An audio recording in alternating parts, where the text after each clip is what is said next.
Hello Leo, and welcome to your day. Thank you again for joining me. Today is going to be a 2-day video for the 9th and the 10th, giving you the whole weekend.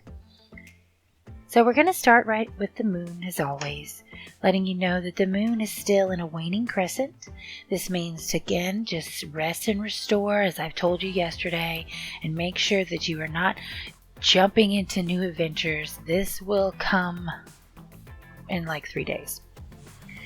What has happened though is that the moon has transitioned from Libra into Scorpio. Scorpio is an emotional water sign. And when the moon is in Scorpio, it gives us a sense of more passion behind our desires and emotional wants. There is a force there and a constant pressure from within to accomplish and be successful with our emotional needs and the things that we are searching for. With this comes a sense of power that will often give us an air of confidence, and people may notice that you seem more confident. So moving into your horoscope, the things that I'm seeing on that front, when it comes to the mysteries in your life, and by mysteries I always mean in the mind, things that you are toiling with, things that you are wondering about, things that you are dreaming about or stressing about. We find ourselves often stressing about things that we don't understand. When you start finding yourself in these positions where you're like, what should I do? What does this mean? Where will this take me? How can I do this? How can I be in this situation? Just know that you're in a place that will require you to do some acknowledgement of emotional stability. You will need to step back a moment and let your subconscious, let your outside self tell your inside self, or however you want to call it, that everything is okay. You are emotionally okay. There is no need to be stressing about this surreal side of life. It's not where your mind should be right now. And in fact, your mind should be focusing on the transformative side of your life. And this is a little more physical, a little more real. This is like literally things happening to you. This is where you are going through personal changes. This is where you may be going through births and death. This might be even long-term commitments to care and take care of yourself and others. But just things that are like deeply emotionally bonding to your spirit. And in that regard, there is a real call to just be a little coy, a little creative, a little curious, a little experimental. Don't let the boundaries of your situation be too mentally restricting. Don't get so stressed and so bogged down right now with the things that you can't explain or you can't change or that you're unsure about, or that someone just threw you a curveball, and just allow yourself to try to work a puzzle out of the box.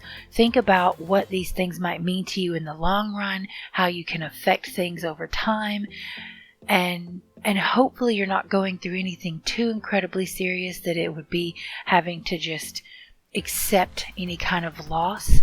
But there is a need to just not let yourself just literally surrender to the overwhelming and sometimes negative ideas that come from thinking about what we don't know. So then when we move into January 10th, there is a call to be even more aware of what's going on. Don't dwell in the past when it comes to any kind of past issues with either the law or any morally questioning things you've had to, walk a fine line on, if you've literally traveled somewhere that caused you grief and you're worried about going back to those same places in life, whether they be long distance places or just places of legal morality where you're stressing about what to do next.